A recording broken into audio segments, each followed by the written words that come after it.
Victorian London was the largest city in the world.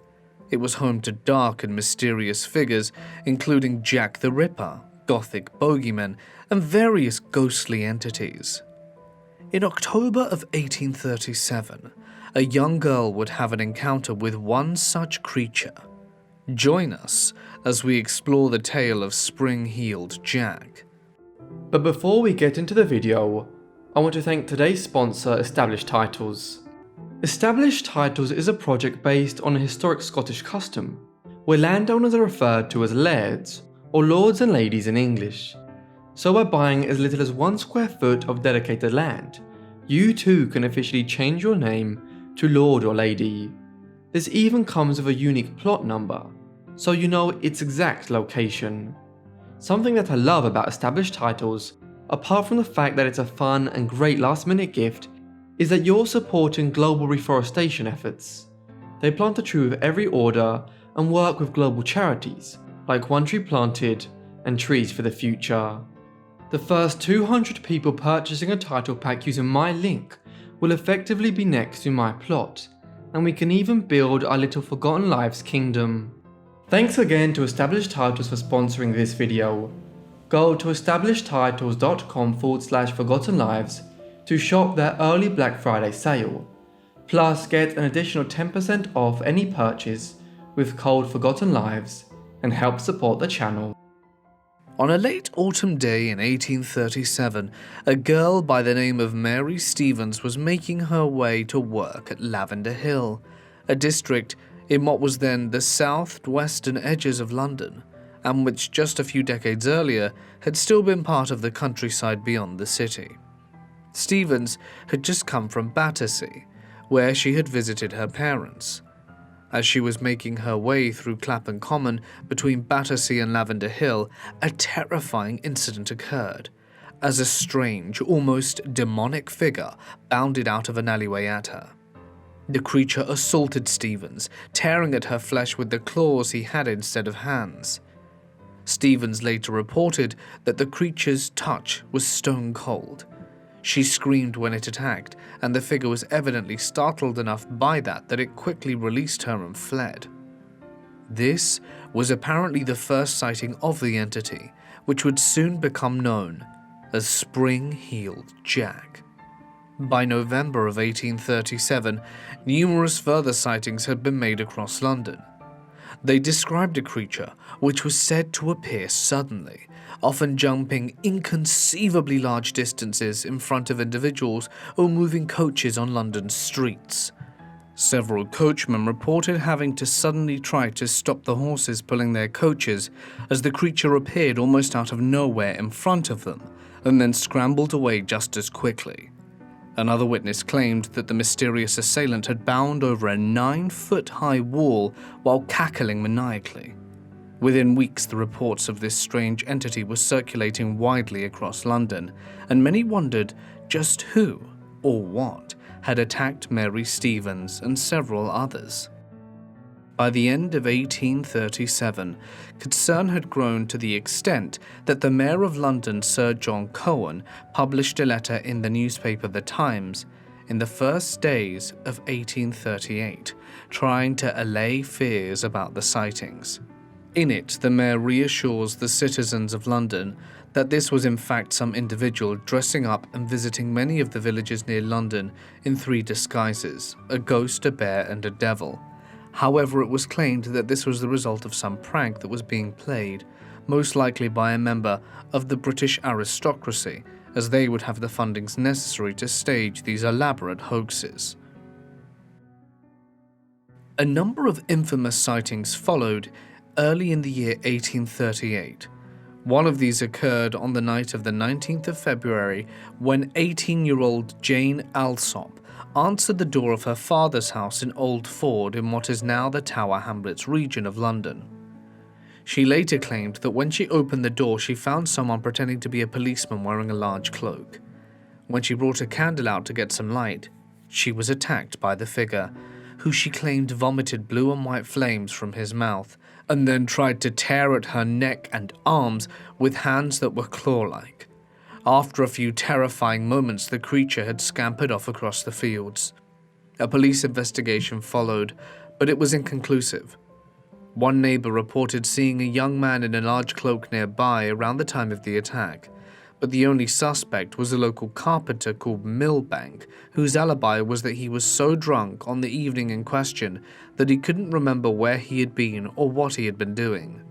Milbank had apparently claimed during one pub visit at the time that he was Spring-Heeled Jack, but police eventually concluded he was just a loudmouthed drunk. Alsop's case may have been entirely invented in any event, as she was the only victim who claimed Jack had actually spoken to her before attacking her. Perhaps she was looking for attention. Dozens of attacks were reported in the weeks that followed from London and the surrounding region. For instance, on the last day of February 1838, Lucy Scales, who like Alsop was 18, was attacked in an alleyway in the Limehouse district of the city. She claimed Jack had breathed blue fire at her as well, and that the experience had left her hysterical. The police continued to investigate sightings like this, and a reward was offered for information, but by now the first appearances were obviously inspiring amateur copycats, and it was becoming more difficult to disentangle actual sightings from mere rumor. The papers did not help matters, some carrying sensational stories about how people had died of fright after being assailed by Jack in the streets.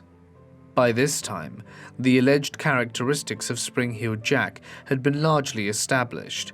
His primary trait was said to be his agility, moving with some incredible swiftness, with an ability to leap distances of 10, 15, or even 20 feet. Some saw in this paranormal or supernatural powers, but others who continued to believe there must be a logical explanation for the phenomenon soon devised the idea that the mysterious figure had springs inserted into the heels of his shoes which propelled him upwards and allowed him to jump these large distances. Thus the name was born of Spring-Heeled Jack, which seems to have been widespread by the late spring of 1838. By the end of early summer of 1838, Spring-Heeled Jack was the talk of London and was featured regularly in the newspaper, penny dreadfuls, and even on the London stage. However, it was at the peak of his fame that reported sightings of Jack began to decline. By the end of 1838, the official reports of attacks by him had dried up in the capital, and what few instances there were of him allegedly appearing came from other parts of England, where news of the supernatural assailant was belatedly inspiring rural copycats. By 1839, the hysteria had largely subsided, and Jack became more of a literary figure than one whom people feared they may actually run into down in a London alleyway. In the course of 1840, he developed a kind of folklore persona as a species of supernatural highwayman, one who was believed to attack solitary travelers on the roads out of London. Occasionally, an alleged attack was officially reported. Such was the case of a woman who was assaulted in Teignmouth in 1847, and police considered that Spring-Heeled Jack may have returned to terrorize the city's inhabitants 10 years after his first appearance.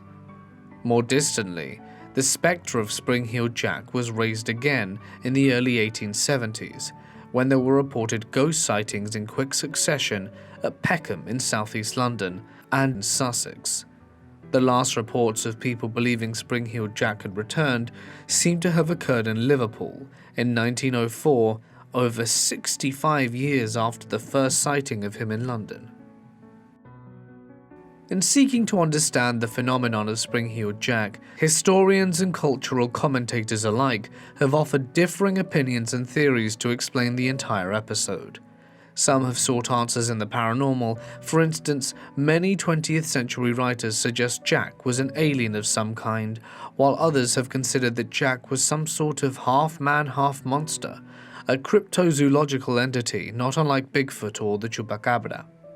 Occultists have also been keen to argue that Jack was an instance of a devil or some other demon-like creature revealing itself. In this theory, Spring-Heeled Jack was summoned by occultists or another proponent of dark magic and ran riot around Greater London before being recalled to the underworld in 1838. Others have still contended with any supernatural element which was involved with actually occurring in the minds of Jack's first alleged victims. This view holds that the first sighting of Jack by people like Mary Stevens were that as the result of people being drugged, inebriated, or mentally disturbed. In this theory, the first sighting or two were figments of people's imagination, and then those that followed were the result of hysteria or copycats. One theory which gained considerable traction at the time, and which was alluded to in the letter which the Mayor of London published in the Times in January of 1838, was that Spring-Heeled Jack was an elaborate ruse that was being orchestrated by some member of the nobility.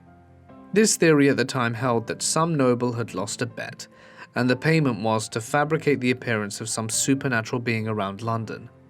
And there is some credibility to this. A member of the British aristocracy would certainly have had sufficient money to finance an elaborate scam like this, as there was no shortage of high-stake betting tables around 19th century London, where a wager of this nature may have been made. Indeed, so popular was the belief in this theory that there was a considerable discussion of who the noble in question may be. Most had settled on the idea that the Irish peer Henry de la Poer Beresford III, Marquess of Waterford, was responsible. Beresford was a young noble in his mid-20s at the time and had been in the newspapers regularly for fomenting public disturbances with a posse of drunken hangers-on that he kept as his entourage.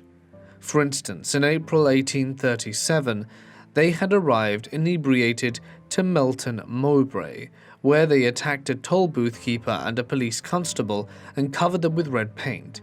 Beresford was regularly in and out of court facing charges for the Melton Mowbray incident and other episodes of hooliganism in the mid to late 1830s. Consequently, many people at the time formed the view that he had financed somebody who knew how to breathe fire and dress up and had some sort of spring boot that gave him the additional look of someone who could bound and jump abnormal distances. It's not entirely implausible, but one which cannot be proven beyond reasonable doubt. However, the story of Spring-Heeled Jack might also be an instance of Occam's razor. The theory is that the simplest explanation for something is the most likely one.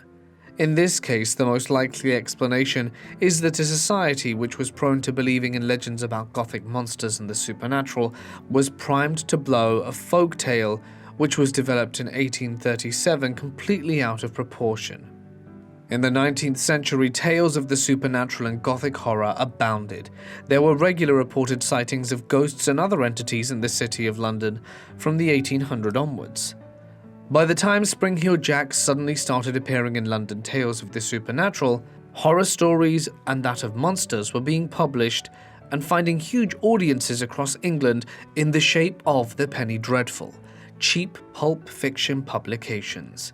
This was also the century of Edgar Allan Poe's Gothic horror tales, Mary Shelley's Frankenstein, and Bram Stoker's Dracula.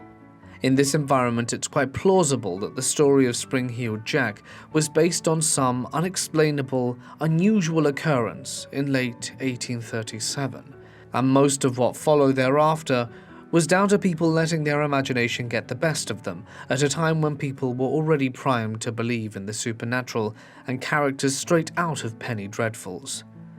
As William of Ockham noted, the most obvious explanation is the most likely one. Thank you all so much for listening to Forgotten Lives. If you enjoyed the video, don't forget to leave a like and subscribe for even more videos coming soon. See you in the next one.